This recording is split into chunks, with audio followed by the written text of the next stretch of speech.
Bom dia a todos. No encontro de hoje, nós iremos tratar sobre a rescisão indireta, que é aquela rescisão contratual por iniciativa do empregado em virtude de uma falta grave cometida pelo empregador. Esse tipo de rescisão é conhecido por alguns nomes, né? Rescisão indireta é a nomenclatura mais utilizada. Mas também podemos denominar esta modalidade resolutória como justa causa do empregador, despedida ou dispensa indireta, rescisão forçada, entre outros nomes. Esse nome rescisão indireta, que é o mais utilizado,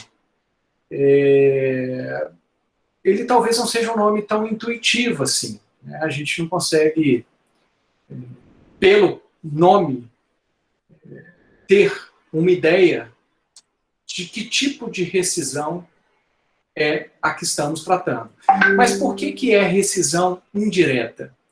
É que esta rescisão, ela somente é concretizada, digamos assim, a partir do ajuizamento de uma ação trabalhista pelo empregado, com o pedido para que o contrato seja rescindido e para que o empregador seja condenado ao pagamento das verbas rescisórias.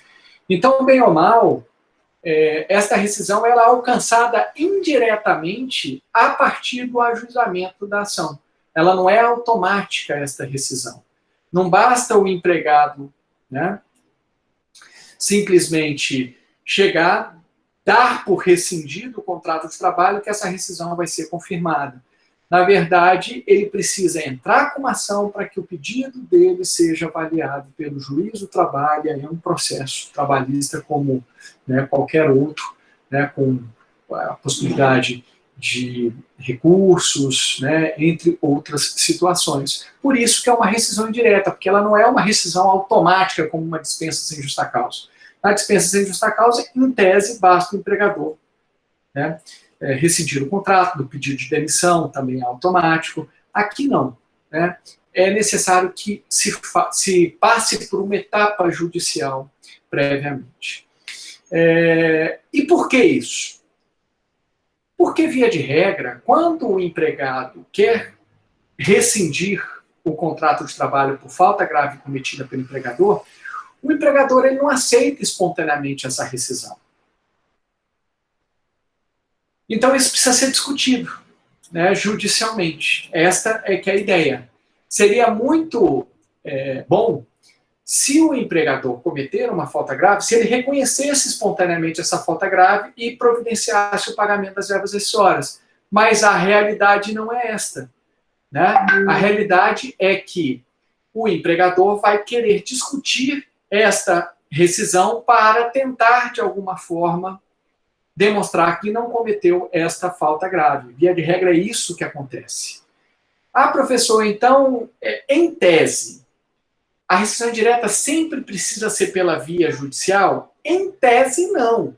Em tese, se o empregado chega para o empregador e fala, olha, eu pretendo rescindir o contrato de trabalho indiretamente ou por falta grave do empregador, porque você não está pagando os meus salários. Tem 3 meses que você não paga os meus salários. Em tese, o ideal é que o empregador fale assim, não, realmente, eu não estou pagando seus salários, e aí eu vou aceitar essa rescisão e vou pagar as verbas rescisórias. Em tese, isso seria o desejável.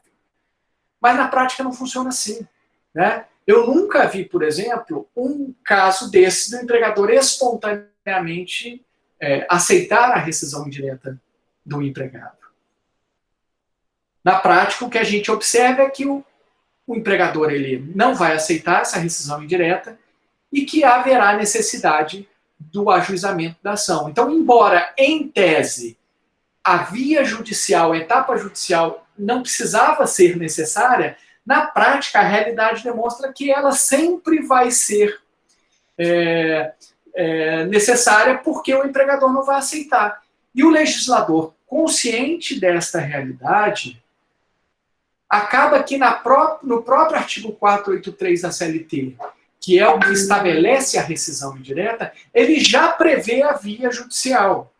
Ele já prevê que o caminho será o caminho judicial. Então, via de regra, né, a própria legislação assim prevê, a rescisão indireta deve ser declarada em juízo por meio do ajuizamento da ação. Este assim, é o rito que é previsto para a rescisão indireta. Por isso, o nome de rescisão indireta. E aí a gente já vê uma diferença muito grande das duas modalidades resolutórias, né? Uma, aquela em virtude da falta grave cometida pelo empregado, e uma, né, prevista a partir da falta grave do empregador. Enquanto a justa causa decorrente da falta grave do empregado não depende de uma confirmação judicial, porque basta o empregador dispensar por justa causa, ele é que será, digamos, o primeiro a fazer essa avaliação e a decidir pela justa causa e pagar as verbas acessórias como se justa causa fosse, basicamente, o saldo de salário e férias vencidas se houver, como nós já vimos. Na rescisão indireta, não. O empregado se encontra num estado de vulnerabilidade muito mais significativo que o empregador, porque para que o contrato seja rescindido indiretamente, o empregado ele vai ter que entrar com uma ação. E aí sim, a partir da confirmação da rescisão indireta pelo judiciário, ter as suas verbas rescisórias reconhecidas. E vejam que, diante desse cenário, o caminho do empregado é muito mais complicado do que do empregador para dispensar por justa causa. O empregador basta decidir pela justa causa. Ele aplica a justa causa. Se o empregado quiser, ele quer juízo de uma ação para discutir a justa causa. Mas a justa causa já está aplicada, em princípio. Já o empregado, não. O empregado, se ele quiser optar pela modalidade resolutória da rescisão indireta, ele vai ter que entrar com uma ação.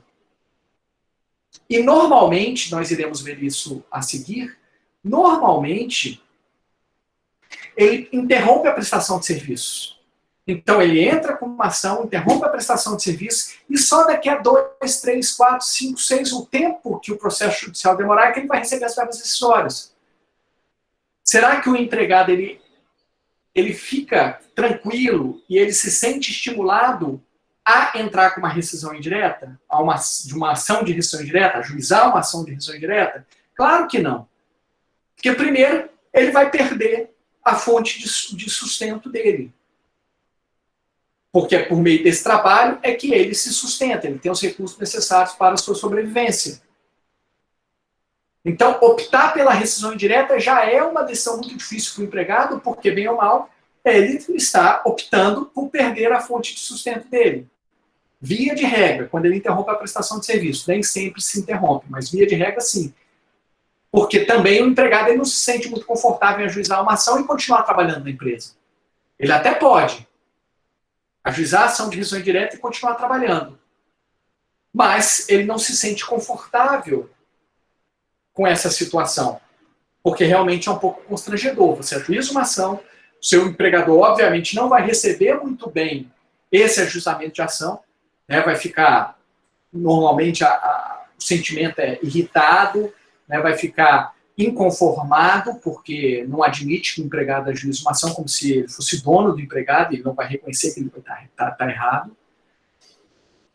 E mesmo assim, se ele interrompe a prestação de serviço com o ajuizamento da ação, o empregado só vai receber esses valores quando o processo judicial terminar, depois de vários anos. Então ele entra num estado de, entre aspas, desemprego, porque ele para de trabalhar, e só recebe essas verbas rescisórias muito tempo depois. Vejam a diferença da justa causa. Mais uma vez, dentro daquela ideia de que nem sempre a legislação trabalhista protege o empregado. Em alguns casos, em situações semelhantes, a proteção ou a regulação ela é muito mais favorável ao empregador. Por que para o empregador, né, não é necessário se ajuizar uma ação trabalhista, né, para se discutir a justa causa? Será que houve justa causa mesmo? O emprego é uma coisa tão importante que por que para o empregador basta ele decidir pela justa causa? Então, vocês podem observar que, nesse aspecto, o legislador está numa situação muito mais confortável do que o empregado em modalidades rescisórias similares. Uma decorrente da falta grave do empregado, outra decorrente da falta grave do empregador. Beleza? E mais, para continuar este assunto. Na justa causa do empregado, aquela decorrente, né, de uma falta grave do empregado, o empregado ele é punido com a perda de 13º proporcional, férias proporcionais, não recebe multa de 40%, ainda até faz sentido não receber na justa causa, piso prévio, faz sentido, mas perder as férias proporcionais, né, e o 13º proporcional é uma restrição muito grande. Na rescisão indireta, não. Na rescisão indireta, quem comete a falta grave não é punido com um aumento, que é o empregador, com um aumento de parcelas. Ele está pagando as parcelas, as mesmas parcelas de uma dispensa sem justa causa. Não seria o caso, por exemplo, de ter também, para ser equilibrado, uma punição ao empregador, ao invés de pagar a indenização de 40% de FGTS, é uma indenização de 80%, já que foi o empregador que cometeu uma falta grave? Não seria algo razoável, já que o empregado é punido numa dispensa por justa causa?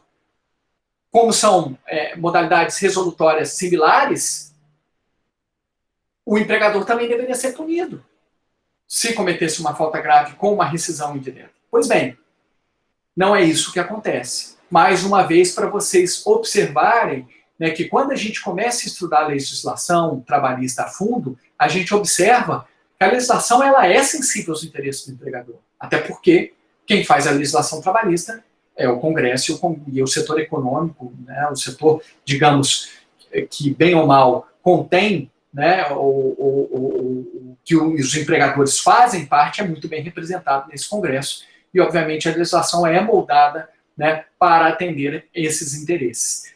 Voltando, né, para que não haja uma interpretação equivocada dessa fala.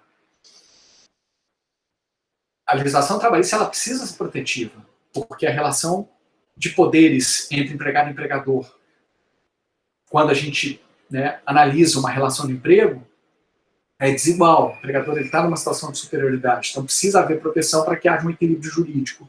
Mas isso não significa dizer que os interesses dos empregadores não são observados, que a legislação ela não é sensível aos interesses desse empregador. Ela é sim sensível aos interesses do empregador, porque o setor econômico é muito bem representado no Congresso, e é o Congresso, né, que bem ou mal molda a maior parte, né, das condições de trabalho previstas, pelo menos em lei, né, estatal. Ok? Então vamos lá. Particularidades, nós vimos, portanto, não há pelo empregador uma aceitação espontânea da rescisão indireta, né? Esta é a lógica, razão porque é necessário que haja o ajuizamento de uma ação trabalhista pelo empregado para que esta rescisão indireta seja declarada em juízo. Existe alguma solenidade prévia que o empregado deve observar para ajuizar a ação? Não, não há. Basta ele ajuizar a ação pedindo a rescisão indireta. É isso que determina o rito do artigo 483 da CLT. Mas é de bom tom, até por uma questão de lealdade, de boa-fé contratual, que o empregado avise, né, ao empregador caso ele queira parar de interromper a prestação de serviço. Como eu falei para vocês, quando se ajuiza a ação de rescisão indireta, o empregado pode optar por parar de prestar serviços ou continuar prestando serviço ao empregador. É uma opção que a legislação dá ao empregado, e acho que é uma opção adequada, porque o empregado ele deve avaliar se ele quer parar de trabalhar e parar de receber o salário e esperar, né, o trâmite processual desempregado, ou se ele quer continuar mantendo a prestação de serviço para que ele receba os salários durante aquele período. De todo modo, o mais comum, tá, é o empregado parar de trabalhar. Na verdade, O empregado que ajuiza uma ação de rescisão indireta é quando ele está bem decidido que não quer mais continuar naquele emprego. Via de regra por 2 motivos, tá? Primeiro motivo, ele arrumou um outro emprego. Então ele arruma um outro emprego e fala, opa, já não dependo mais desse e vou ajuizar minha ação de rescisão indireta. Então ele tenta se desvincular do emprego antigo por meio de uma rescisão indireta e já continua e começa a trabalhar em outro local. Né? Porque ele não pode deixar de trabalhar, porque ele precisa sobreviver, precisa se sustentar. O segundo motivo é quando realmente a falta grave ela é tamanha que é impossível o empregado, é insustentável o empregado continuar trabalhando. No caso de agressão, no caso de falta de pagamento de salário. Imagina, o empregado está trabalhando, está recebendo salário por 1, 2, 3, 4 meses. Ele não vai continuar trabalhando. Melhor então ele parar de trabalhar e entrar com um pedido de rescisão indireta. Ok? Então são essas 2 as situações mais comuns em caso de rescisão indireta. Se ele não se enquadrar em uma dessas situações, o que acontece é, ele, via de regra, ele continua trabalhando e aceitando as faltas, né, praticadas pelo empregador. É muito comum também. O empregador trata com rigor excessivo, é agressivo, assedia moralmente, mas o empregado, como ele precisa trabalhar, ele vai aceitando. Né? Quando ele decide entrar com ação, é porque realmente a situação ela ou está insustentável, ou ele encontrou um outro emprego e aí ele está um pouco mais livre né, independente para tomar essa decisão que é realmente bastante difícil.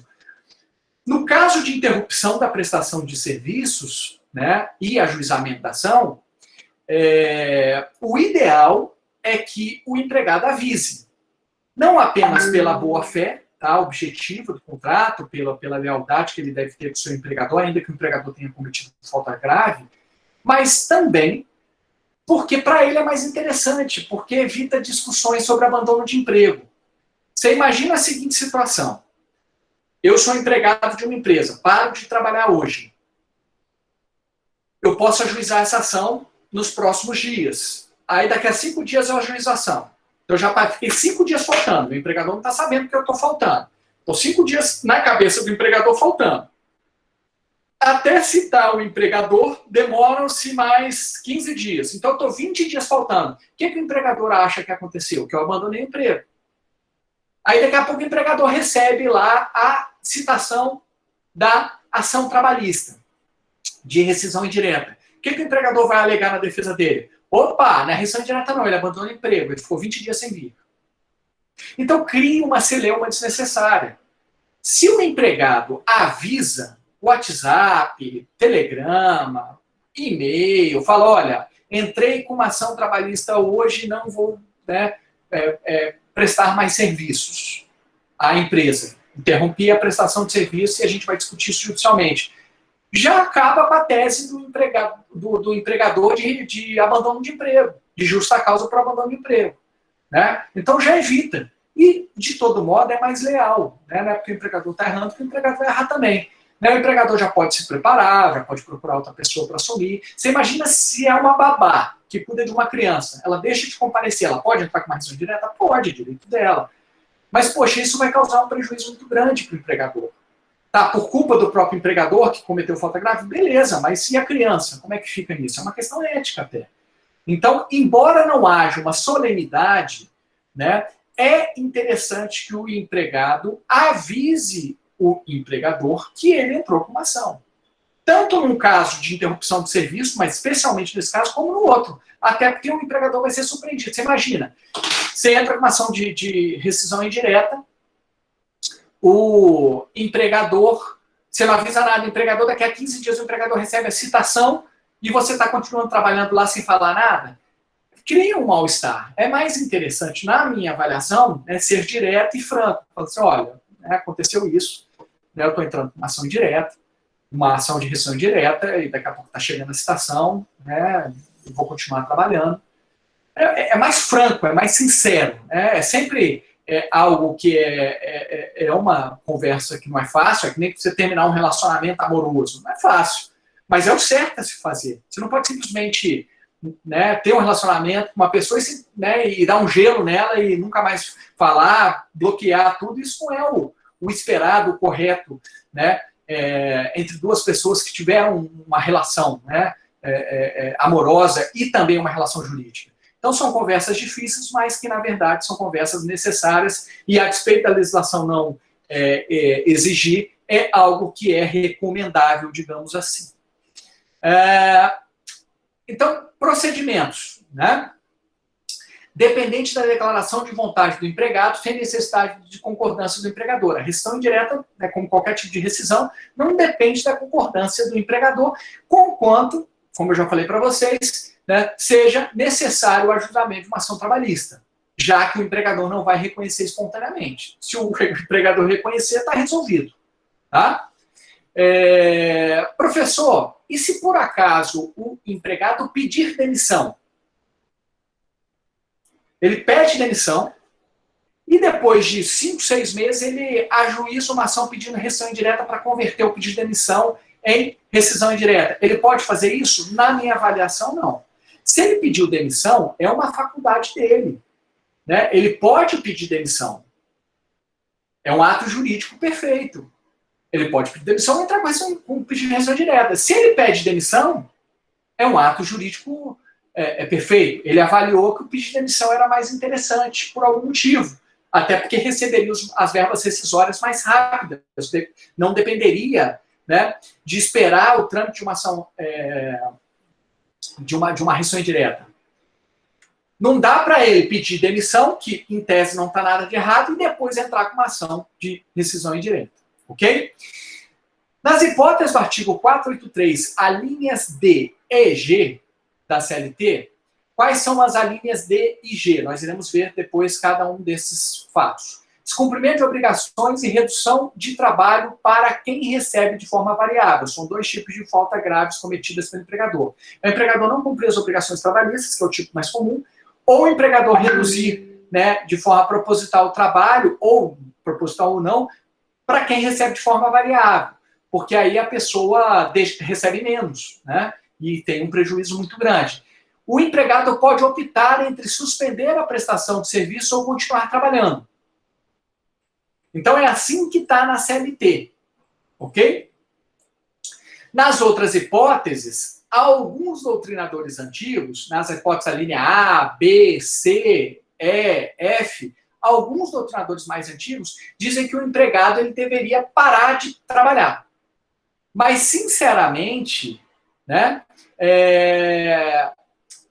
a doutrina mais moderna entende que a linha D abrange todas as demais hipóteses. A exemplo do que ocorre com justa causa no mau procedimento, na rescisão indireta, todas as demais hipóteses, bem ou mal, descambam em uma situação de descumprimento de obrigações trabalhistas. É o empregador descumprindo sua obrigação. Falta de pagamento de salário, falta de pagamento de horas extras, falta de depósito de FGTS, rigor excessivo, agressão, tudo é um descumprimento de obrigações. Então aqui nós temos uma hipótese que chamamos de guarda-chuva, consegue abarcar todas as demais alíneas do artigo 483. Então, se nessa hipótese que abarca todas as alíneas do 483, é possível o empregado optar por uma coisa ou outra, né? Então, em tese, o empregado, em qualquer situação do 483 da CLT, ele pode optar por ou interromper a prestação de serviços quando ajuiza a ação, ou continuar trabalhando. É uma opção do empregado. Agora, cuidado com algumas bancas, né, de concurso que dão uma interpretação literal, que é aquela interpretação mais clássica. Eu não vou saber de cabeça qual banca, né, mas tem umas que são bem assim, ó, só na linha D e G que pode optar entre interromper a prestação de serviço ou continuar trabalhando. Mas na jurisprudência já tem que se entendido, e a doutrina mais moderna, que em qualquer situação isso é uma faculdade do empregado. E faz mais sentido. É o empregado que tem que saber se é mais interessante ele interromper a prestação de serviço ou ele continuar trabalhando para ficar recebendo salário durante esse período em que está tramitando a ação judicial. Ok? Professor, Cometida a falta grave pelo empregador, existe um prazo para ajuizamento da ação? Então, o requisito da imediaticidade também deve ser aplicado aqui, mas ele deve ser mais elástico do que ocorre na justa causa do empregado, quando o empregado comete a falta grave. Por quê? Porque aqui o empregado depende do emprego. Então, às vezes, o fato dele tolerar a falta cometida pelo empregador não significa dizer que ele está perdoando o empregador. Significa dizer que na opção dele, na análise dele, é melhor ele continuar trabalhando naquelas condições do que perder o emprego. Mas não significa dizer que ele está perdoando. Então, aqui há digamos, uma elasticidade muito maior. O que a doutrina e a jurisprudência têm defendido é que, uma vez que o empregado interrompe a prestação de serviços em virtude de uma falta grave pelo empregador, cometida pelo empregador, ele tem no máximo 30 dias para ajuizar essa ação. Ele tem 30 dias, porque do contrato, se ele passar de 30 dias, é abandono de emprego. Ele não falou nada para o empregador, ele parou de trabalhar, pode ser caracterizado abandono de emprego. Para falar a verdade, eu recomendo, né, para evitar qualquer discussão sobre abandono de emprego do empregado, eu recomendo que o empregado ele trabalhe até a véspera do ajuizamento da ação, caso ele queira interromper a prestação de serviço. Então, se ele trabalha até hoje, ajuiza a ação hoje, ou trabalha até hoje, ajuiza amanhã, não há que se falar em abandono de emprego, porque no dia seguinte ele já exteriorizou, embora o empregado somente tome conhecimento disso quando receber a citação judicial, mas ele já exteriorizou a intenção de interromper a prestação de serviços. Né? Então, como ele já exteriorizou, não tem que falar abandono de emprego. Abandono de emprego é quando ele é tácito, né? Ele não expressa, o empregado não expressa o interesse em rescindir o contrato de trabalho. Né? Então, é uma falta grave cometida pelo empregado. Na rescisão indireta, não. Ele está na ação dele dizendo, olha, eu estou parando de trabalhar por esse motivo. E por isso que é recomendável, não é obrigatório, recomendado, não é obrigatório, que o empregado ele avise o empregador por WhatsApp, né, caso ele queira parar de prestar o serviço. Porque aí evita essa discussão judicial entre abandono de emprego e rescisão indireta. Ok? Professor, vamos supor que o empregado ajuize a ação pedindo a rescisão indireta apontando faltas graves cometidas pelo empregador. Mas o juiz entende que o empregador não cometeu falta grave. Então isso é um abandono de emprego? Não. Porque o abandono de emprego é tácito. Nesse caso, o empregado, ele ajuizou a ação e exteriorizou, né, o fato de que ele está parando de trabalhar, ele quer rescisão indireta do contrato porque o empregador cometeu uma falta grave. Então não tem nada de tácito nisso. Ele expressamente ele teve a iniciativa de rescindir o contrato de trabalho. Ele, o empregado. Beleza? Beleza. Tá bom. E qual que é a modalidade em que o empregado exterioriza a vontade de rescindir o contrato de trabalho, mas não tem motivo para isso? É um pedido de demissão. Então, se por acaso o juiz entender que não houve falta grave cometida pelo empregador, este pedido de rescisão indireta vai ser convertido como um pedido de demissão. Na hipótese de não reconhecida a rescisão indireta judicialmente, será admitido o pedido de demissão, já que afastada a falta grave pelo empregador, a rescisão seria por iniciativa do empregado sem motivo. Nós temos o pedido de demissão.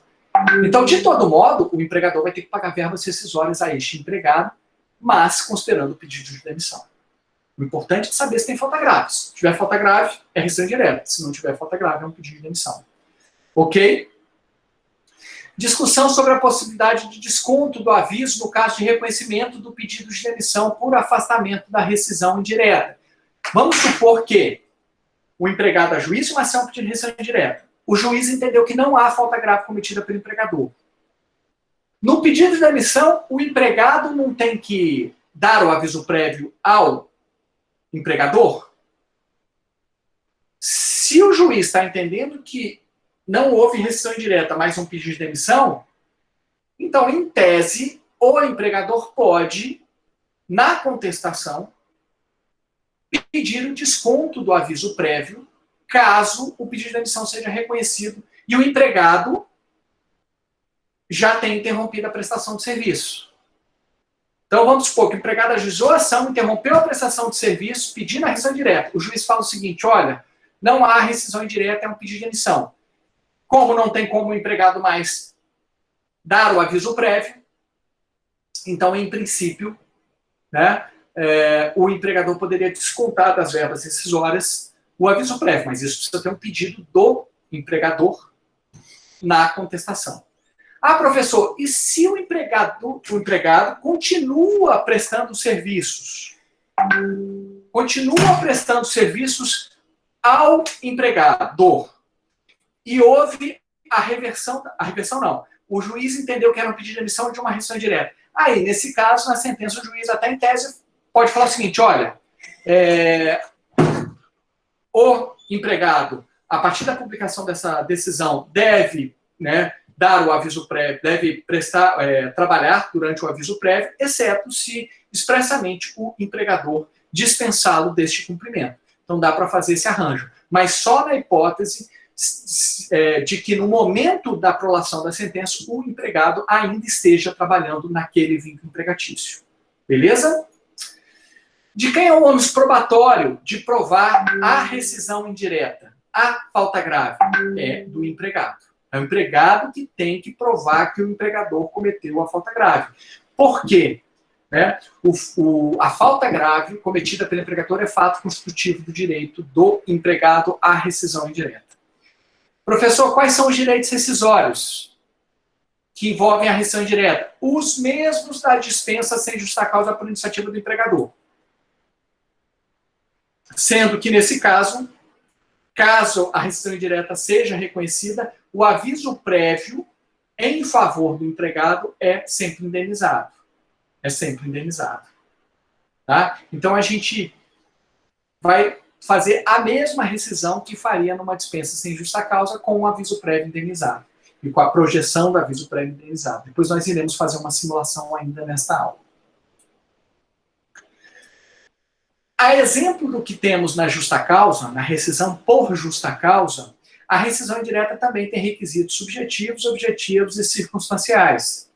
Então, obviamente, a falta tem que ser cometida pelo empregador ou por um preposto do empregador, por um empregado do empregador, que às vezes é o gerente. O gerente não é a empresa, mas o Código Civil diz que o empregador é responsável pelos atos dos seus empregados no exercício das funções. Então, mesmo sendo o gerente cometendo a falta grave, agrediu o empregado, por exemplo, é como se a empresa tivesse agredido, como se o empregador tivesse agredido, porque ela é responsável por atos desse gerente.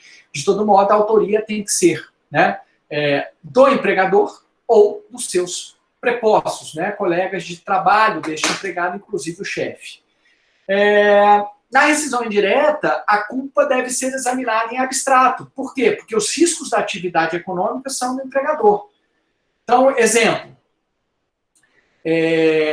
a empresa está passando por dificuldades financeiras. Não interessa o motivo. Se a empresa está deixando de pagar os salários deste empregado, ela está cometendo uma falta grave, que não está cumprindo a obrigação principal do empregador, que é o pagamento dos salários. Então, isso já é o suficiente para que haja o reconhecimento da rescisão indireta.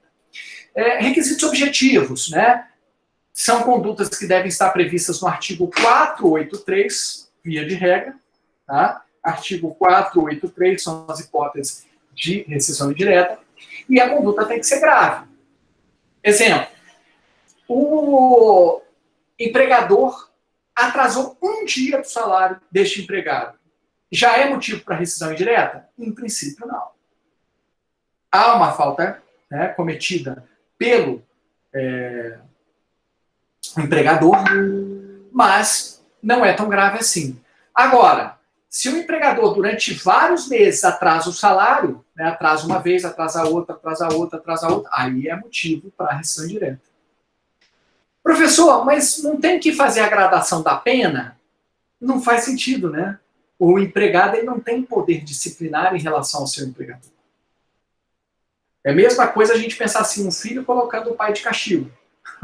Fica aí, pai, você não pagou minha mesada, ou você foi grosseiro comigo, fica de castigo aí. não tem lógica. Não há uma relação de superioridade do empregado em relação ao empregador. É o contrário. A relação de subordinação do empregado em relação ao empregador.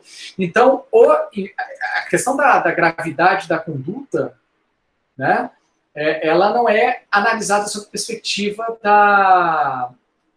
do caráter pedagógico, né, da pena, que é um outro elemento circunstancial da justa causa cometida pelo empregado. Né, porque não há que se falar em aplicação de advertência, suspensão por parte do empregado em relação ao seu empregador. Na verdade, o que o empregado tem é a possibilidade de rescindir diretamente o contrato de trabalho a partir de faltas graves cometidas pelo empregado. Mas pode ser uma única falta, a depender da gravidade, sim. Uma agressão, por exemplo, um preposto, um gerente, um colega, o chefe, o dono da empresa agride o empregado. Ou coloca esse empregado em risco. Né? Chega para o empregado e fala o seguinte: olha, você vai ter que subir lá em cima do prédio, sem qualquer equipamento de proteção individual, e você vai ter que instalar essa máquina aqui. Se o empregado se recusar, ele pode exercer o seu direito de resistência, e, em tese, ele poderia rescindir diretamente o contrato de trabalho. Tá? E os outros requisitos circunstanciais, né? Causal, deve haver vinculação entre a falta grave cometida pelo empregador e a rescisão indireta, conexão com o serviço, né? Deve haver correspondência entre a conduta e o trabalho. Né? Vamos supor que o empregador, o dono da empresa, né, tenha, vou colocar assim, tenha sido envolvido num acidente de trânsito e que por culpa dele tenha morrido alguém. Não tem nada a ver com o trabalho. O empregado não vai poder rescindir diretamente por conta disso. Né? Tem que ser algo que se relacione ao trabalho. Tem que haver proporcionalidade entre a falta cometida e a punição. Como falei para vocês, a conduta tem que ser grave o suficiente para, em tese, deixar a manutenção do vínculo empregatício insustentável sob a perspectiva do empregado. Deve haver uma imediaticidade, mas, né, uma imediaticidade relativa. Então, em princípio, o empregado ele não pode, né, demorar mais do que 30 dias para ajuizar essa ação, né, porque, obviamente, do contrário, pode-se imaginar que houve um perdão tácito, né? Agora, se ele para de trabalhar, né, aí com mais razão ele precisa ter um movimento mais rápido, se ele interrompe a prestação de serviço. Mais uma vez, a doutrina fala em 30 dias, mas não é um critério temporal, digamos, consolidado. Né? Não é um critério que eu possa afirmar que todos os juízes vão aceitar. Depende muito das circunstâncias. É o critério objetivo que eu utilizo, mas o recomendável parou de trabalhar por conta, né, do interesse em rescindir diretamente o contrato de trabalho, que ele ajuize o mais rápido possível. Então, é melhor ele ir até caso ele queira interromper a prestação de serviço, interrompa exatamente no dia do ajuizamento da ação, porque realmente nessa situação não tem como se falar em abandono de emprego. Vamos falar aqui agora dos tipos, né, de rescisão indireta, das faltas graves, melhor dizendo. Primeira falta que o empregador pode adotar passível de rescisão indireta, exigir serviços, né, superiores às forças do empregado, defesos por leis, contrários aos bons costumes ou alheios ao contrato. Então, exigir serviços superiores às forças, tanto físicas como mentais. Né? A CLT tem critérios de força máxima por parte de homens, mulheres e menores. Então, homens, 60 quilos, né, em tese, a exigência de força superior a 60 quilos para homens é contrária à legislação. Mulheres têm o mesmo patamar dos menores, curioso isso, né? Mas é um pouco do contexto em que a CLT foi feita. Força ocasional, menores e mulheres não podem empregar força superior a 25 quilos, e forças contínuas, né, superiores a 20 quilos. É claro que se há a adoção de equipamentos, né, carrinhos de mão, roldanas, né, vagonetes, o que for, que diminui o emprego total da força, aí, obviamente, esses limites devem ser aumentados. Na verdade, é a força efetiva mesmo, sem a utilização de qualquer equipamento que possa diminuir o emprego da força. Existe uma expressão em japonês que chama karoshi, né? Que nada mais é do que a morte por exaustão no trabalho. Então, obviamente, se o serviço é muito exaustivo, me recordo aqui de cabeça dos Goiás Frias no corte de cana, né, que são muitos movimentos por minuto, também há a possibilidade de restrição indireta, se é realmente um trabalho que está exigindo uma força não apenas física, mas ou mental muito grande, pode ser que se entre com uma ação pedindo a rescisão indireta por serviços inexigíveis. Serviços defesos, ou seja, proibidos por lei, trabalhos proibidos pela ordem jurídica.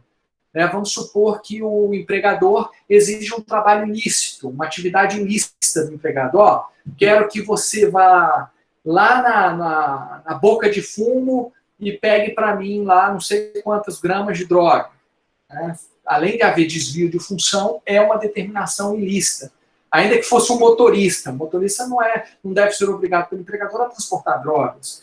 Vamos supor que o empregador chegue e fale o seguinte, olha, estou com essa mala aqui de dinheiro, você vai entregar para o parlamentar X, para o magistrado Y, para o promotor tal, enfim, para o secretário de obras, o que for. Né? Também seria um serviço proibido por lei. Serviço alheio ao contrato.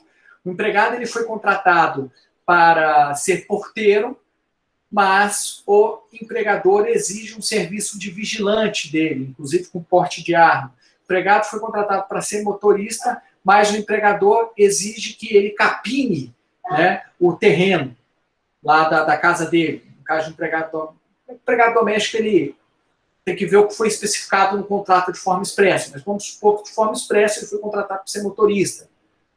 Né? Tem lá no contrato escrito dele, só atividades de motorista. De repente ele estava fazendo várias outras atividades que não são próprias daquele objeto.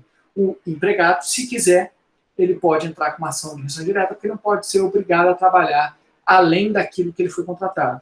Muito cuidado com essa situação, porque se não houver especificação, né, das atividades a serem realizadas de forma expressa, o artigo 456 da CLT diz que o empregado ele é obrigado a realizar qualquer atividade compatível com aquela função que ele foi contratado. Então, voltando ao doméstico, o empregado doméstico pode ser um motorista, pode ser um babá, pode ser um cuidador, pode ser um cozinheiro, pode ser um faxineiro, pode ser um caseiro. Se não houver especificação expressa das atividades que compõem o serviço doméstico, em princípio, o empregado doméstico pode realizar qualquer tipo de atividade.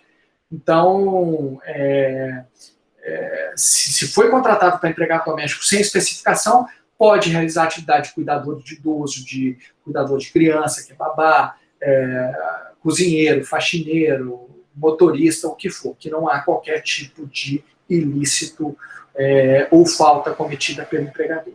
Ok? Serviços contrários aos bons costumes.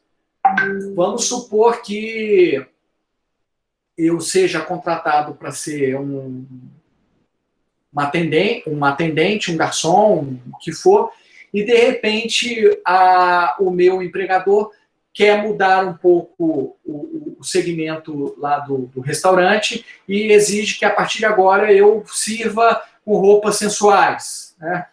Visão do inferno, para falar a verdade. Mas o fato é que eu não posso ser submetido a esse tipo de situação, né? Ou uma situação um pouco mais simples, né? Menos criativa, digamos assim. O meu empregador me orienta a mentir para o cliente. Nenhum empregado deve ser obrigado a mentir, a enganar um cliente, enganar uma pessoa, porque isso é moralmente inaceitável. Né? Então, essas são as hipóteses de serviços inexigíveis, que descambam naquele guarda-chuva que é o não cumprimento das obrigações por parte do empregador, né? Que é a linha D do 483. Rigor excessivo, uma outra situação.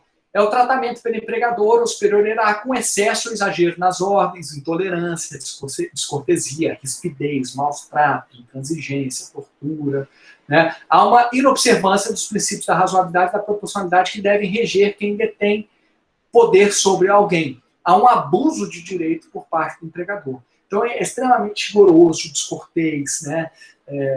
Disciplinador, enfim. Isso pode descambar para esta situação. Então, casos de intolerância contínua, exagero minudente de ordens, despropositadas manifestações de poder, em desarmonia com os fins regulares do contrato, tratamento mais severo e rígido de empregado em relação aos outros, né? Assédio moral, é uma hipótese de rigor excessivo e assim por diante. Correr perigo manifesto, né? Aquele perigo evidente e inegável de mal considerável. É quando a prestação de serviço expõe a saúde, a vida ou a integridade física do empregado. O empregado é submetido a risco não previsto no contrato, risco majorado ou que poderia ser evitado com o uso de EPI, quer pelas condições do ambiente laborativo, quer pelo exercício de atividade ou tarefa, quer por não se referir a riscos normais próprios a certa profissão, mas aos riscos anormais. Então, na verdade, é quando o empregador exige que o empregado se submeta a uma situação clara, né, de um mal que possa, né, sofrer a sua saúde física ou mental. Me recordo de uma situação aqui.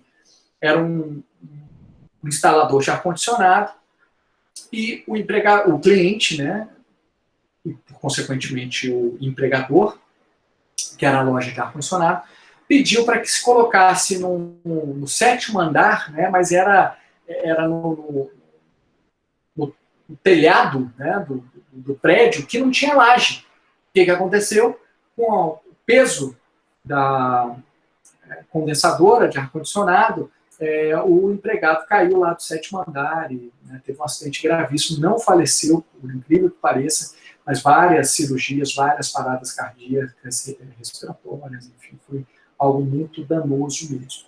Então, veja que nesse caso o empregado ele poderia se recusar no seu direito de resistência, mas como eu falei, é muito diminuído esse direito de resistência, né?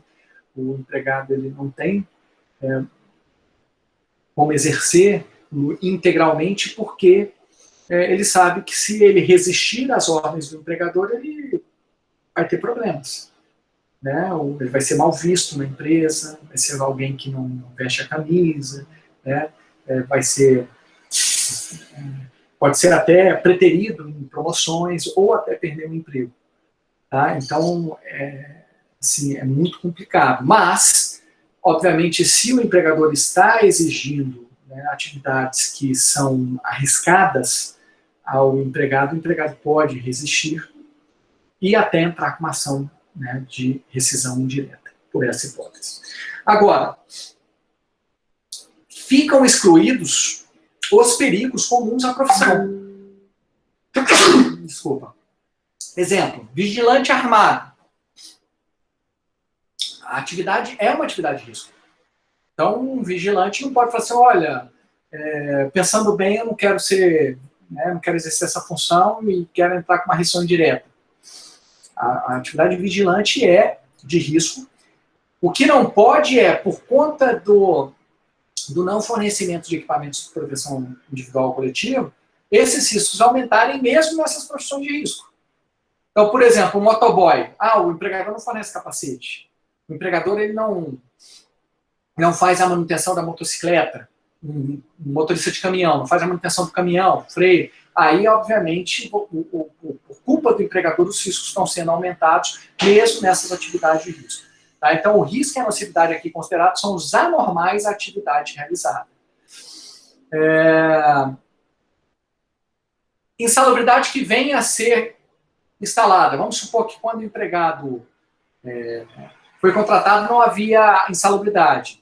E, por alguma razão, essa insalubridade passou a existir no decorrer do contrato de trabalho.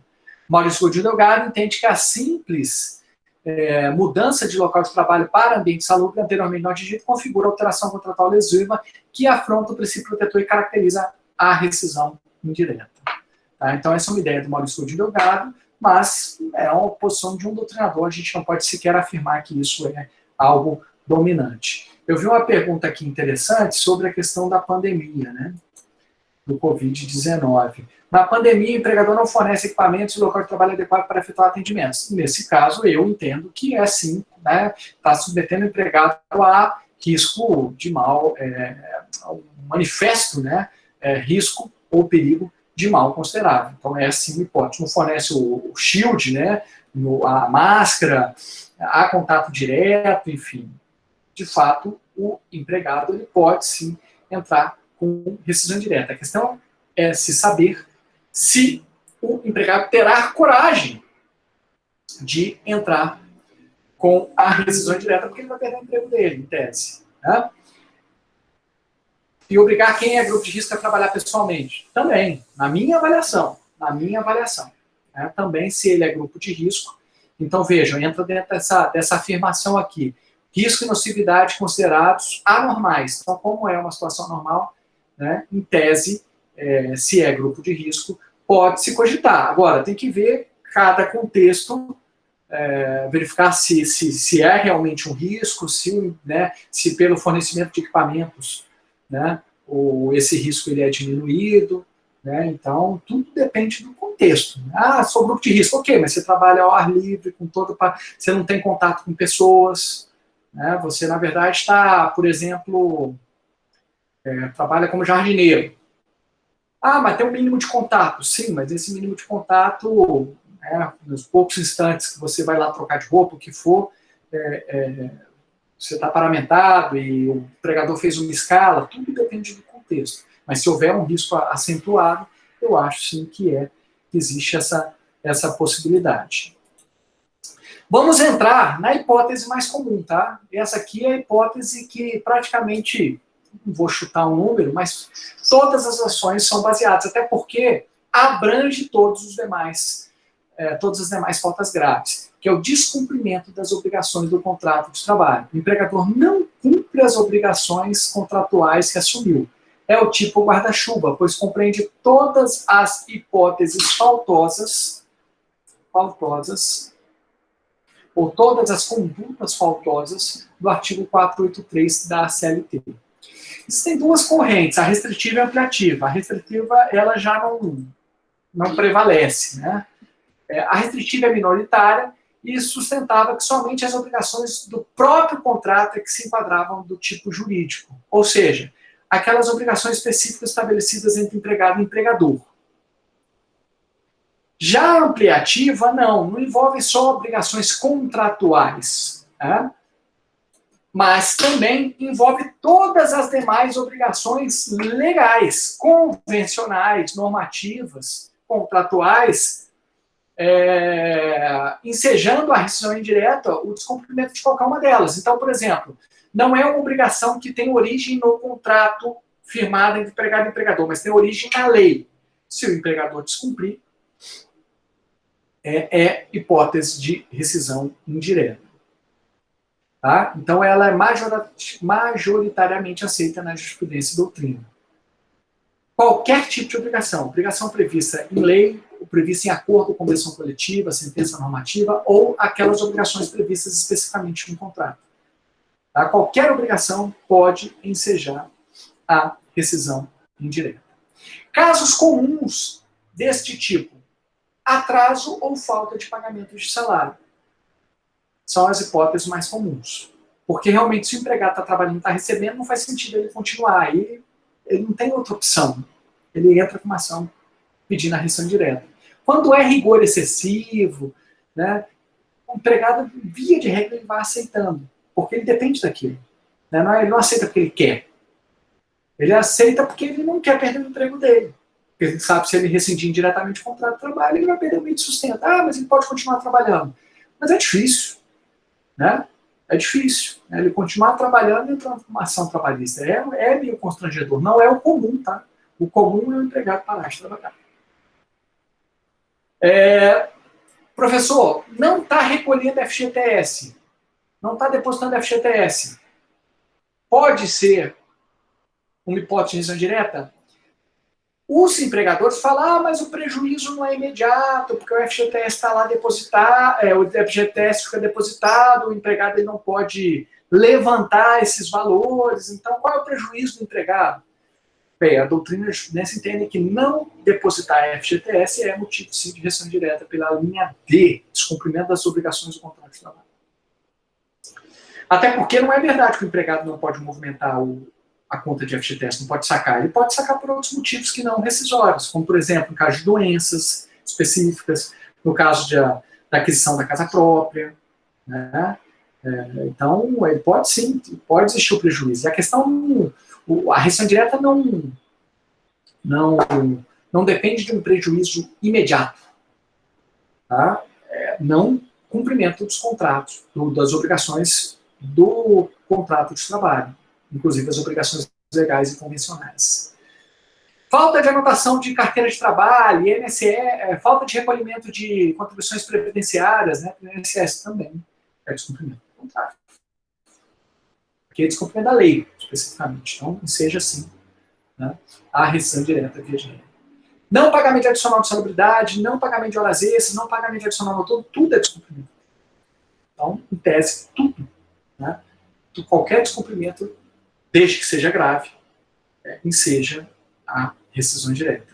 Claro, atrasou um dia, não pagou um mês as horas extras, aí não. Aí, é claro que o empregado tem direito a essas horas extras, mas não dá para dizer que houve aí uma falta gravíssima a ponto de seja a rescisão direta. Beleza? Ofensa por parte do empregador ou preposto a honra ou boa fama do empregado aos seus familiares, veja que até os familiares, porque obviamente o empregado não pode ser obrigado a continuar trabalhando no local em que o empregador ofende os seus familiares. Ofensas físicas praticadas pelo empregador contra o empregado, né? Exceto no caso de legítima defesa. E aqui, mais uma vez, nessas duas ofensas, tanto a moral quanto a física,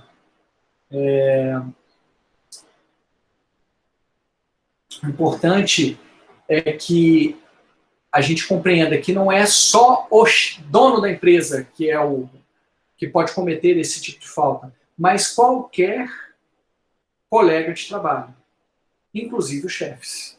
Então, se um colega meu me agride de forma injustificada em serviço, eu posso entrar com um pedido de rescisão indireta contra o meu empregador. Por quê? Porque o Código Civil ele estabelece que os atos praticados pelos prepostos são de responsabilidade do empregador. Então é como se o empregador estivesse cometendo isso. Ah, mas o empregador não teve culpa. A responsabilidade é objetiva. Ok? É claro que o empregador ele pode dispensar por justa causa aquele que ofendeu, mas ele pode sofrer um processo de rescisão indireta pelo ofendido. Inclusive com pedido de indenização por danos morais. Ok? Redução do trabalho quando por peça ou tarefa. O empregado recebe por peça ou tarefa. A cada 100 sungas, ele recebe tanto. O empregador reduz. Né? Agora você não vai mais produzir 100 sungas. Você vai produzir 50 sungas. Isso vai diminuir o salário do empregado, então é considerado uma falta grave do empregador, porque reduz, né, significativamente os salários dos empregados. O empregado pode continuar trabalhando no local que ele teve uma redução muito grave de salário. Existem outras hipóteses não elencadas no 483, né? Um é do 407, envolvendo menor, não alteração da função do menor quando determinado pela autoridade competente. Vamos supor que a autoridade competente do Estado, o auditor fiscal do trabalho, determina que aquele menor não possa trabalhar naquela atividade porque é prejudicial à sua formação moral. E o empregador não o altera, aí, obviamente, o empregado pode ajuizar uma ação rescindindo indiretamente o contrato de trabalho. Vejam que, de todo modo, nesse caso, nós estaríamos dentro de uma hipótese semelhante ao do 483, tanto aquele de risco, patente de mal considerado, como o descumprimento de obrigações por parte do empregador, porque o empregador ele tem que fornecer um ambiente salutar a todos os seus empregados, especialmente os menores. Mesmo caso aqui, gestante em ambiente ou atividade que lhe seja um risco. Tem a previsão específica no 394, mas isso também descambaria, né, para aquela situação de risco considerável, patente, ou de descumprimento de obrigações por parte do empregador, obrigações relacionadas à concessão de um ambiente saudável, né, de trabalho aos seus empregados. Beleza? Bem, aqui a gente já falou, né, afastamento ou permanência na rescisão indireta, né, se ele interrompe a prestação de serviços ou se ele continua trabalhando. Tá? Vou falar apenas de situações mais específicas. O risco do empregado permanecer no emprego. Em tese, é enfraquecer a sua tese de gravidade de falta. Né? Pô, se ele está continuando no emprego, será que a falta é tão grave assim? Mas é um risco bobo, um risco pequeno. Porque o juiz vai averiguar, olha, ele pediu a rescisão direta para ter um atraso de salário, isso é algo grave. Ele continua trabalhando porque ele avaliou e ele não tinha como deixar de trabalhar, de ganhar aqueles salários. Professor. Pois não. E se ele ajuizar a ação de rescisão indireta, o juiz entender que não é uma ação de rescisão e ele quiser continuar no emprego? Aí não dá, porque ele já exteriorizou a vontade de rescindir o contrato. Aí a conversão é no pedido de demissão, como eu falei. Excepcionalmente, se ele chegar a um acordo com o empregador, é sempre possível, mas não é provável. O empregador, via de regra, ele realmente não recebe bem esse ajuizamento da ação. Né? Mas se ele chegar a um consenso, tipo, olha, não, vamos continuar, tal, ok, né? Não tem problema. Mas como é o juiz que decide, o juiz não domina essas informações, né? Se o empregado e o empregador chegaram a um consenso, a não ser que seja um acordo judicial, tipo, vamos esquecer essa ação e vamos continuar aqui, eu vou pagar o que eu devo, enfim, a gente chegou... Pode acontecer um acordo judicial nesse sentido, mas se não acontecer um acordo judicial nesse sentido, o que o juiz vai fazer? Ele vai avaliar a rescisão direta, entendeu que não tem falta grave, e vai já dizer o seguinte, então o contrato está rescindido a partir da publicação dessa decisão, né, com o pedido de demissão. E aí vai condenar a empresa ao pagamento das verbas próprias da demissão. Ok? Entendi, obrigada. Nada, eu que agradeço pela pergunta, uma boa pergunta. Risco de se afastar do emprego. Não recebeu salários durante o período de discussão judicial, né, mas isso, obviamente, ele vai já ter avaliado, já vai ter estimado. Não provar a falta e ver convolada a rescisão direta em pedido de demissão. Ou, né, excepcionalmente, configuração de abandono de emprego. Porque vamos supor que ele para de trabalhar e não fala nada. Já aconteceu, é raro. Mas daqui a 6 meses ele ajuiza uma ação pedindo rescisão direta. Já deu abandono de emprego, 30 dias. Quer dizer, ele que tinha razão de parar de trabalhar, vai ter a rescisão, o abandono de emprego possivelmente reconhecido. É garantido que o abandono de emprego vai ser reconhecido nesse caso? Não, cada juiz assina um jeito. A legislação não é tão clara. Mas existem indicativos da doutrina. Vejam que, nesse caso, a decisão está sendo bem favorável ao empregador. Que, nessa hipótese, haveria abandono, porque o empregador acabou reconhecendo esse abandono antes do empregado. Né? Mas não é garantia, não. É tudo decisão judicial e a gente não sabe como que será interpretado pelo juiz. Tá? É curioso, e aí a gente vai ver agora, senhores, o seguinte. Normalmente ele para de trabalhar quando ele ajuiza a ação. Acontecem algumas situações que variam um pouquinho.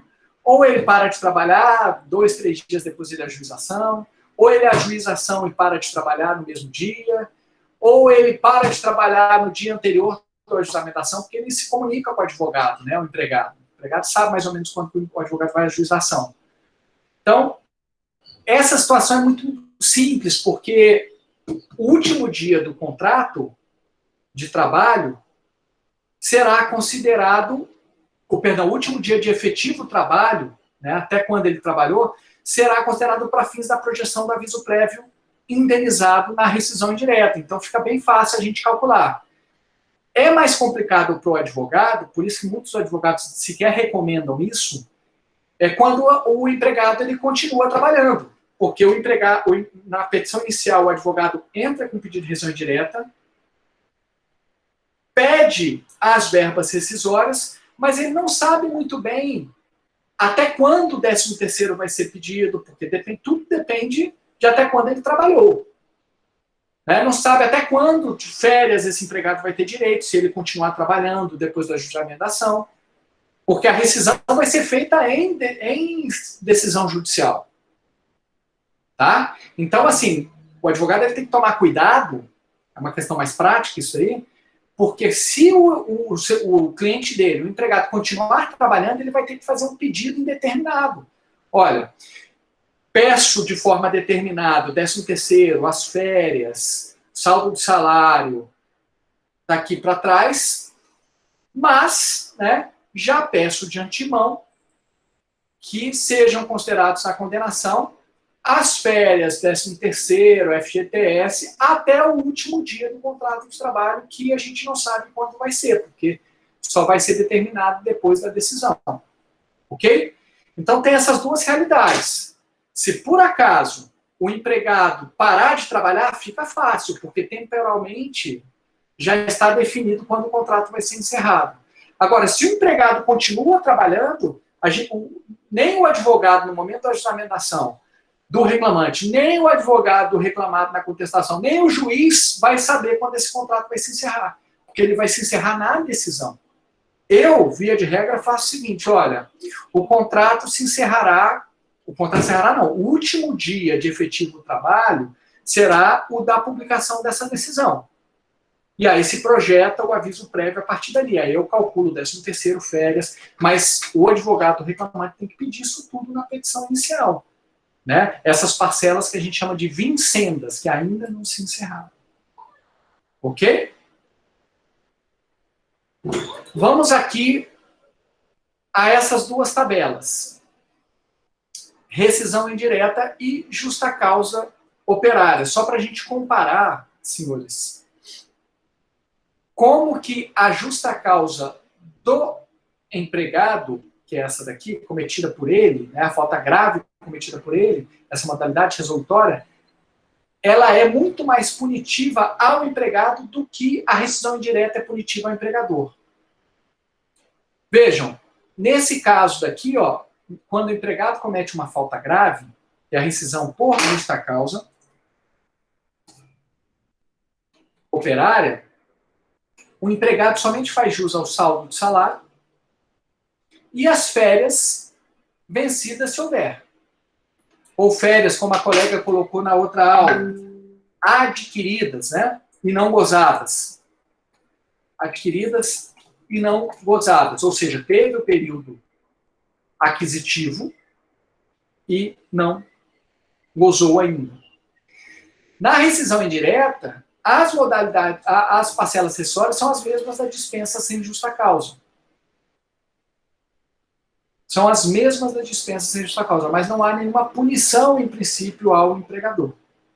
Se são as mesmas da dispensa sem justa causa. O empregador não está sendo punido, ele não está pagando mais do que ele pagaria numa dispensa sem justa causa. Ok? Então, para ficar claro para vocês, na rescisão direta, o empregado vai ter direito ao saldo do salário, né, dos dias trabalhados e não pagos, o aviso prévio, mas de indenizado, férias proporcionais e vencidas ou adquiridas e não gozadas, 13º salário proporcional, liberação dos formulários para saque de FGTS sob código sem justa causa 2, né, que é a dispensa sem justa causa, perdão, aqui é sob o código RI. Sem justa causa 2 é a dispensa sem justa causa normal. Indenização de 40% de FGTS, liberação de formulários para aplicação de seguro-desemprego e indenização adicional lá do tritídio que antecede a database. E baixa na CTPS. Ok? Vamos aqui fazer uma simulação. Já que Sou foi admitido, vou pegar aqui um papel.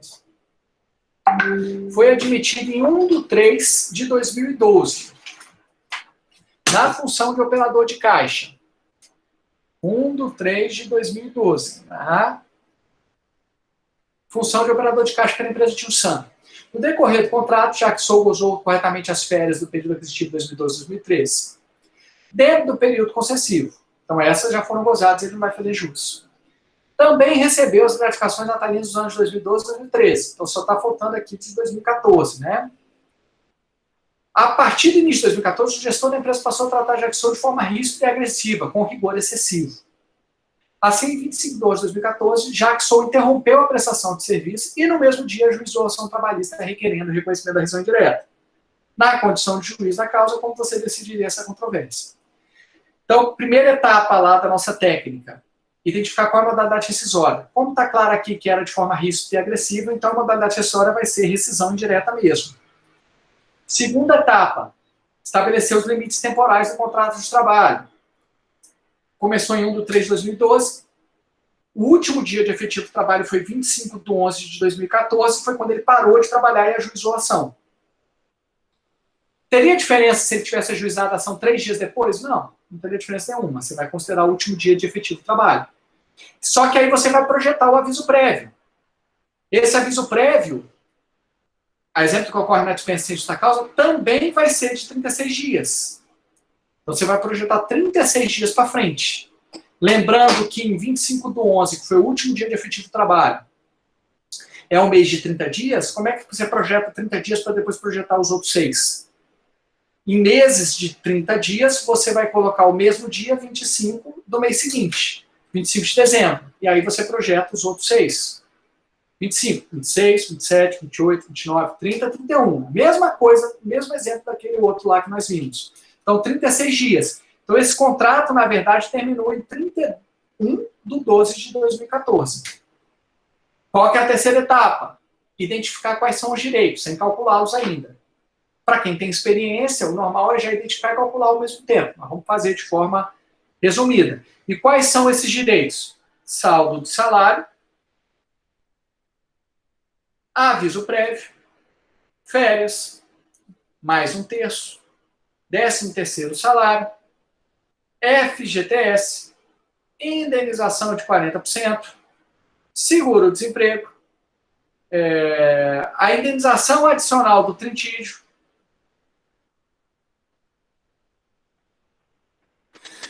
e baixa na CTPS, 9 itens. 1, 2, 3, 4, 5, 6, 7, 8, 9. 9 itens, o checklist. E depois a gente calcula. Aí vamos para essa tabela aqui, ó. Rescisão indireta. Exatamente a mesma da despedida sem justa causa. Qual o saldo do salário? 25 dias do mês de novembro que ele trabalhou e não recebeu. Só que ele vai receber isso para terminar o processo. Ação judicial, daqui a 1, 2, 3, 5, 10 anos. Esse que é o drama da rescisão indireta. Bem, aviso prévio, 36 dias. Pega lá o salário dele, R$1.000, divide por 30, multiplica por 36. 13º salário de 2014. Como o contrato se encerrou? Aqui está. Aqui eu não troquei. Término do contrato com aviso, né? De 33. Com aviso prévio. É o mesmo da rescisão indireta. Aí dá, ó. 31/12/2014. Data para pagamento da rescisão após a sentença. Precisa da sentença para constituir o direito, para declarar melhor o direito do reclamante. Então, aviso prévio, 36 dias. 13º salário. Como o contrato se encerrou em 31/12/2014, 13º, R$1.000. Porque vai pegar um ano inteiro, de 1º de janeiro de 2014 até 31 de dezembro de 2014, que foi quando ele se encerrou. Ele só gozou das férias de 2012 e 2013. Então, ele teria férias adquiridas de 2013 e 2014 sem estarem gozadas. Então, ele vai ter direito a essas férias. Como é que a gente calcula? Como elas são integrais, R$ 1.000 mais 1/3 de R$ 1.000, que é 333. É só pegar 1.000 e multiplicar por 1,333, que dá R$ 1.333. Férias proporcionais.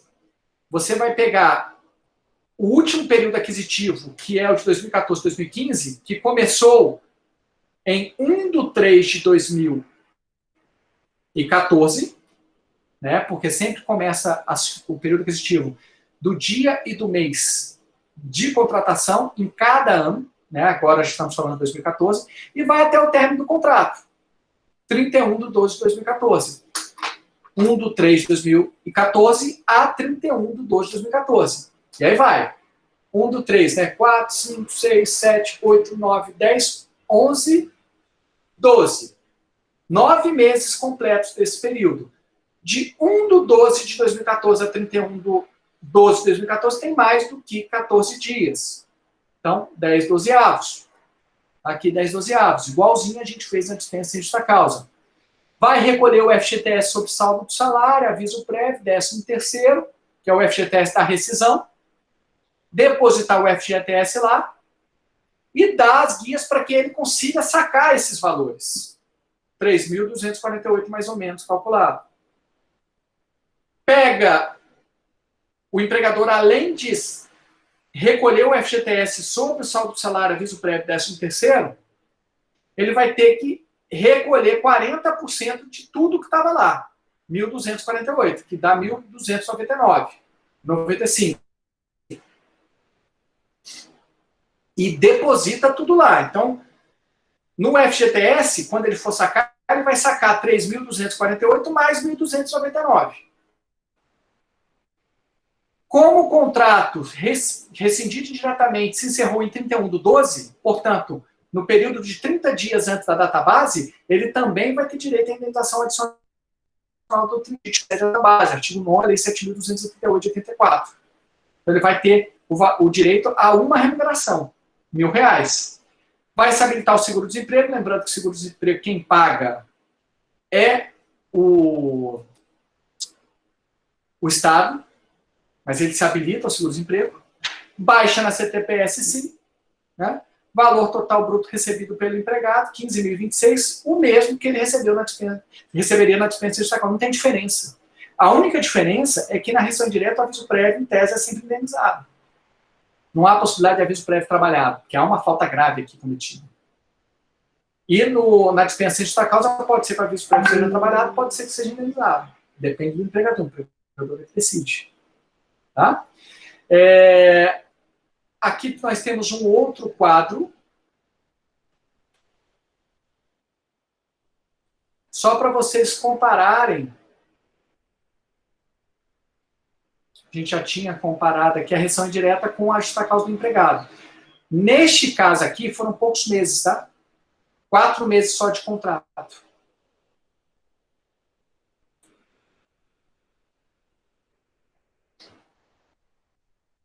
Então, aqui, ó, valor total bruto, uma rescisão indireta, R$3.000. E se fosse uma dispensa por justa causa numa situação muito semelhante? Só teria o saldo de salário aqui, ó. Porque férias adquiridas não teria, porque ele só trabalhou 4 meses. Ele sequer trabalhou 12 meses para adquirir o primeiro período de férias. Então, ele perdeu tudo. Perdeu o aviso prévio, perdeu o 13º, perdeu férias, perdeu... Não levanta o FGTS, fica lá para ele, mas não levanta, não consegue levantar, não tem direito à multa de 40% nessa justa causa, né? Não tem direito à indenização adicional. Olha só qual que é o valor que o empregador paga numa justa causa neste exemplo aqui dado. R$333. Aqui na rescisão indireta ou numa dispensa de justa causa ele pagaria 10 vezes mais, R$3.000. Por isso que dá tanto problema, por isso que muitos empregadores forçam justa causa. Porque o valor realmente é muito diferente de um caso para o outro. Aqui está dando diferença de 10 vezes, às vezes dá até mais. Ok? Senhores, há alguma dúvida? Deixa eu ver aqui. Professor, tá, das postagens, depois eu vejo. Professor, no caso do empregador não avisar da rescisão indireta e o empregador dispensar por justa causa, o fato do empregador entrar com a ação de rescisão indireta já é uma forma de reverter a justa causa? Sim, se ele entrar dentro do prazo, né? a ponto de não configurar um perdão tácito, a ponto de não configurar um abandono de emprego? Sim. Então, vamos supor, o empregado não avisa que interrompeu a prestação de serviço e que entrou com pedido de rescisão indireta, mas ele para de trabalhar no dia que ele entrou. Aí a citação demora, por algum motivo, a citação daquele empregado demora muito tempo, mais do que 30 dias. Não interessa o dia que o empregador foi comunicado da ação de rescisão indireta. Interessa foi o dia em que ele entrou com a ação, que o empregado entrou com a ação. Então, se ele entrou com a ação no mesmo dia que interrompeu a prestação de serviços, não há que se falar em abandono de emprego. Mesmo o empregador não sabendo o que está acontecendo. Né? O empregador, na perspectiva do empregador, o empregado está faltando. Mas, na verdade, o empregado está faltando porque ele já entrou com a ação. Isso é indireta. Tá? Isso da pandemia eu respondi. Professor? Só pode falar. No caso de uma contestação, sei lá, por exemplo, pode alegar que o empregado forçou uma justa causa? Assim, existe uma pena para isso? Como assim forçou uma justa causa? Porque no caso ele analisou, sei lá, o empregado analisou que não compensaria, né, a rescisão indireta. E aí forçou, sei lá, numa má fé, forçou ser demitido, né, uma justa causa, para receber mais. Tá, entendi. Teria alguma punição? Então, se o empregado não ajuiza a ação pedindo a rescisão indireta e começa também a cometer faltas graves, e o empregador, de alguma forma, dispensa ele por justa causa e comprova que o empregado cometeu uma falta grave, vai ser por justa causa. O contrato foi rescindido por justa causa, não por rescisão indireta. Por que não foi por rescisão indireta? Porque o empregado não ajuizou a ação. Ainda que o empregado depois ajuize uma ação pedindo a rescisão indireta, a conversão da justa causa indireta, em tese ele não vai conseguir. O que ele pode alegar eu não deveria ter sido dispensado por justa causa. Deveria ter sido dispensado sem justa causa. Porque eu não cometi uma falta grave suficiente para me dispensar por justa causa. Mas se ele cometeu uma falta grave, um empregado, o contrato vai ser rescindido por justa causa. A punição dele vai ser essa. Então ele vai ser punido sim. Vocês têm que entender que enquanto o contrato não for rescindido, o contrato está valendo. E isso não justifica, não permite que o empregado cometa uma falta grave. Ainda que o empregador esteja descumprindo a lei. É o caso do abandono de emprego. Vamos supor que o empregador não está cumprindo todas as obrigações. Aí o empregado simplesmente para de trabalhar. E não faz nada. Esse contrato vai ser rescindido por abandono de emprego. É muito raro que isso aconteça, tá? Porque normalmente o empregado vai parar de trabalhar, já deve ter contactado o advogado para saber como proceder, o advogado vai orientar, fala assim, olha, vamos entrar com uma ação de rescisão direta. Mas vamos supor que ele não entre com a ação, simplesmente pare de trabalhar. O contrato vai ser provavelmente vai ser rescindido por justa causa. Mas aí cabe o empregador também tomar suas medidas, né? Não dá para o empregador também não fazer nada, porque aí fica em aberto. O contrato foi rescindido de que forma? Não foi rescindido ainda, né? Porque o empregado não rescindiu, o empregador não rescindiu. Tá? Mas o que eu queria que vocês observassem é que se o empregado não rescinde diretamente o contrato de trabalho e comete uma falta grave, o empregador ele pode sim dispensar o empregado por justa causa. Ok? Mais alguma dúvida? Obrigado. Nada, que isso. Prazer. Senhores, rapidamente nesses últimos 11 minutos, vamos falar da culpa recíproca, que é bem facinho. A culpa recíproca ocorre, é a última modalidade resolutória, tá? Para a gente entrar no outro grupo na aula que vem. É a rescisão contratual pela ocorrência de atos faltosos concomitantes cometidos por ambos os sujeitos contratuais. Quais são os elementos caracterizadores da culpa recíproca? Existência de duas justacausas, de duas faltas. Uma do empregado e outra do empregador. Graves o bastante para ensejar a rescisão do contrato. Então não pode ser uma falta leve e uma falta grave. Não. Duas faltas que, por si só, seriam suficientes para rescindir o contrato de trabalho. Tá? Deve haver uma certa proporcionalidade entre as faltas, portanto. Tá? Então as duas precisam ser graves. Deve haver uma conexão entre as faltas. Duas relações de causa e efeito. A segunda falta é que a causa da rescisão do contrato é, por sua vez, efeito da culpa cometida pela outra parte. Tá? Então, elas devem ser relacionadas. Por exemplo, agressões recíprocas que não podem ser enquadradas como legítima defesa. Os dois estão errados e os dois se agridem simultaneamente. Devem ser faltas, portanto, como precisa dessa conexão, contemporâneas. As faltas devem ter sido praticadas com certa simultaneidade, em razão da imediaticidade necessária para cada uma dessas faltas, dessas condutas faltosas. Então, por exemplo, pode ser uma agressão e um furto e uma agressão, né? Então, pode ser uma situação como essa. O empregado furta e o empregador agride o empregado no furto, né, de forma desproporcional. É muito difícil ela ser caracterizada no caso concreto. Tá? É muito difícil, é muito raro uma culpa recíproca. Porque, via de regra, ocorre uma falta grave e a outra parte já toma a providência necessária. Assim, o empregador, ele, por exemplo, o empregado furta, ele já manda embora. Né? Via de regra é isso que acontece.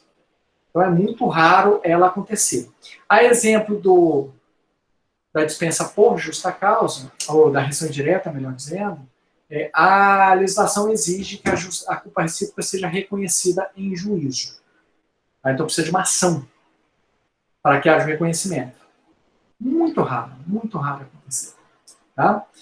Quais são os direitos rescisórios? A súmula 14, ela interpreta o artigo 484. Primeiro, as parcelas consideradas vencidas, né, saldo de salários, dias trabalhados, e as férias adquiridas e não gozadas, né, férias vencidas, portanto, são pagas integralmente.